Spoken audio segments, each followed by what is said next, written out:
大家好，係咪估唔到今集鳩仔溝咁快有新一集呢？喺我開咗會員制之後，實在估唔到咁多朋友支持。為咗回應大家嘅熱情，我亦都唔敢怠慢，盡量生產內容俾大家。會員除咗可以入 Discord 群加入不定期嘅溝片鑑賞會之外，仲可以睇到會限影片、優先收睇內容同埋專屬嘅 emoji 添。每個月都只係一杯凍檸茶唔使相計嘅價錢，係咪抵屌先？梁承志呢個名你哋應該冇聽過，但係如果講到 Sam 哥呢，可能已經有一部分溝片迷知道佢係邊個。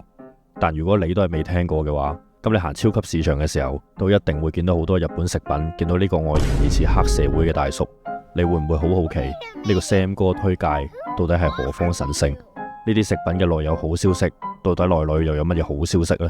答案係冇消息嘅。其實呢個 Sam 哥係一個食品代理商嘅老細，甚至大家一定有聽過嘅力保健都係佢公司嘅代理產品。嚟到呢度，你可能會開始問，咁一個食品代理嘅老細同呢個 channel 有乜關係呢？因為 Sam 哥嘅另一個身份仲係一個產量驚人嘅電影製作人，佢喺自編自導嘅情況之下，竟然以超低成本製造咗10幾套電影，而且每一套電影都係有唔同嘅主題，而喺佢黑社會一樣嘅外表之下，竟然係一個虔誠嘅基督徒。到底一個咁大反差嘅人設之下，佢拍嘅係咩電影呢？今日我哋就講講 Sam 哥嘅其中一套喪屍作品《殺屍喪變》。套戲一開始就用咗一段福音嘅章節作為引子，呢個亦都係 Sam 哥電影嘅特色，福音元素係必須嘅。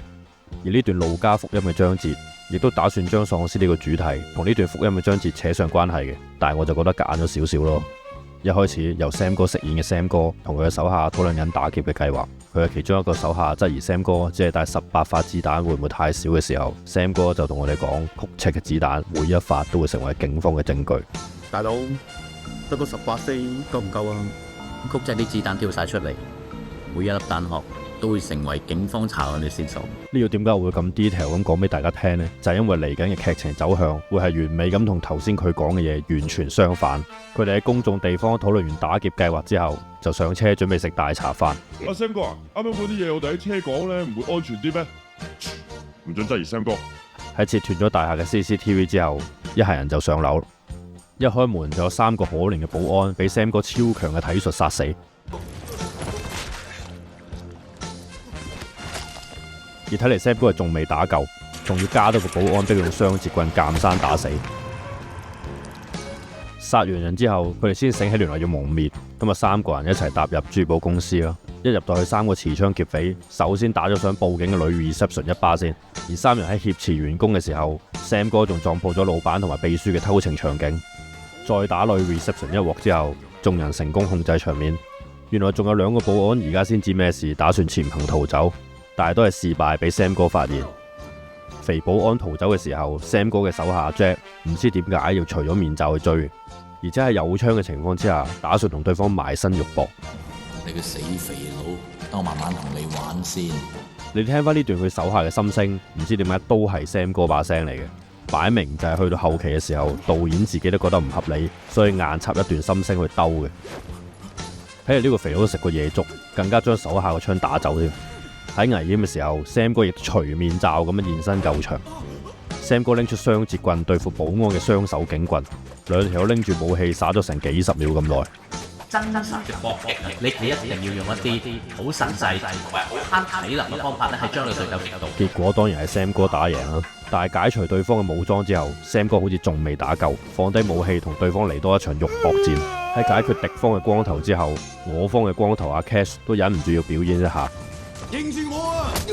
但係原來呢個青年保安都有食過夜粥嘅，而且更加喺 Sam 哥面前大搖大擺咁樣走咗出去。阿 Jack 入去，阿 Ken 追。Sam 哥等人如夢初醒咁樣追出去，保安就入咗隔離一個單位，2人及時追入去，發現呢個單位異常詭異。單位入邊住咗一個着醫生袍嘅男人同埋一個細路女，牆上面仲貼滿咗當年沙士嘅報導。大家將注意力集中喺嗰個男人嘅時候，細路女大力咬咗光頭佬 Cash 嘅手臂一大啖。Sam 哥只好叫佢返珠寶公司同阿 Jack 會合療傷。男人帶咗 Sam 哥去一個神秘房間，佢亦都娓娓道來。男人係因為10年前嘅沙士失去咗妻子，而為咗救佢受感染嘅女，不得不喺細路女嘅身體注入病毒去幫佢續命。而呢個病毒嘅副作用就係會令人變做喪屍病毒嘅宿主。而 Sam 哥喺現場只係睇咗1張醫學圖，就可以完全理解呢種病毒嘅運作，非常厲害。呢種變種沙士嘅病毒，首先會攻擊人類大腦皮層嘅額葉，係負責思想，跟住整個邊緣系統都受到感染。特別係呢個海馬體破壞咗佢哋嘅記憶，杏仁體破壞咗佢哋控制情緒嘅能力。咁你即係喪屍？呢啲醫學常識唔係一般人識嘅。咁到底一般人唔會識嘅嘢係咪應該叫做常識呢？博士，睇嚟 Sam 哥已經唔記得咗自己嚟呢度打劫嘅目的。佢哋唔係諗住將財物帶走，迅速離開現場，而係繼續挾持人質，同埋將病毒打入去屍體入邊，睇下會發生咩事。不過直接注射喺個腦入邊，真係第一次見。喺呢個時候，光頭 Cash 已經受到感染，變成喪屍。Sam 哥感覺到唔對路，翻返去，仲順便同《生化危機》第一集嘅經典場面致敬添。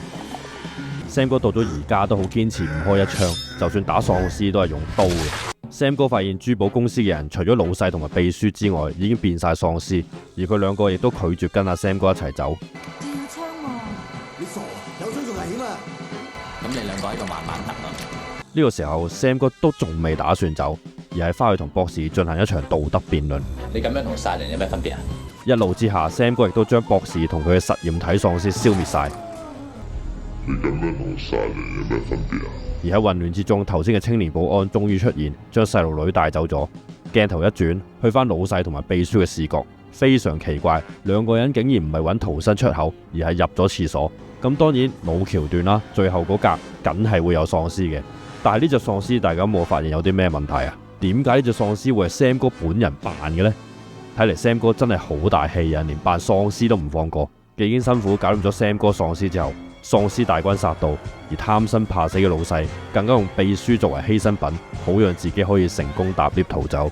但係去到一半，佢又良心發現，後悔走翻轉頭。我有咗啲 B B 啊，我都唔想 B B 出世之後冇爸爸啊！最後俾變成喪屍嘅秘書分屍，成件事呢，疑似係想製造凄美同埋人性掙扎嘅效果嘅，但係條牛脷真係好假，好難入戲啊，大佬！呢個時候 Sam 哥同阿 Jack 仲未捨得走，而係喺後樓梯嗰度吹水。Sam 哥呢個時候仲有心情講笑。我哋真係應該用左輪，應該用 AK-47。喂，等陣先，初你唔係話用曲尺嘅咩？你唔講我都唔知，原來由頭到尾都係用左輪喎。故事突然跳去回憶 ，Sam 哥同呢個阿 Jack 喺魚排練拳，亦都不忘展示自己結實嘅肌肉，令到觀眾大飽眼福嘅。喺打完拳之後，又有一個買大開細式嘅射擊訓練。鏡頭交代阿 Jack 就係 Sam 哥親手培養出嚟嘅殺手。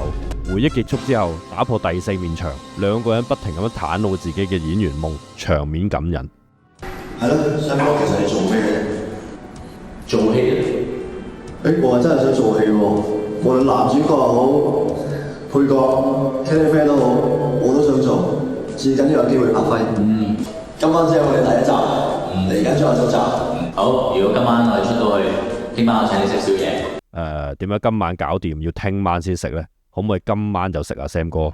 由於佢哋休閒得滯，喪屍大軍已經殺到，兩條線同時並行，一邊就係保安同埋細路女，一邊就係 Sam 哥同埋阿 Jack。細路女因為係病原體嘅關係，原來有自帶嘅控屍技能。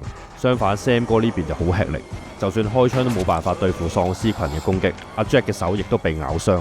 兩個人逃走到去倉庫，喺大量嘅 Sam 哥食品前面，阿 Jack 隻手已經受到感染。Sam 哥回想喺同阿 Jack 嘅一段回憶。如果我想對冧你，我梗係射你個頭啦，唔通射你隻手咩？係咪？令佢靈機一觸，竟然用手槍去截肢，更加用打火機去燒傷口消毒咁話，俾阿 Sam 哥咁樣折磨法，唔死啊有鬼啊大佬！呢個時候 Sam 哥又再陶醉喺佢嘅回憶入邊，亦都不忘向觀眾展示一下佢嘅潛水愛好嘅。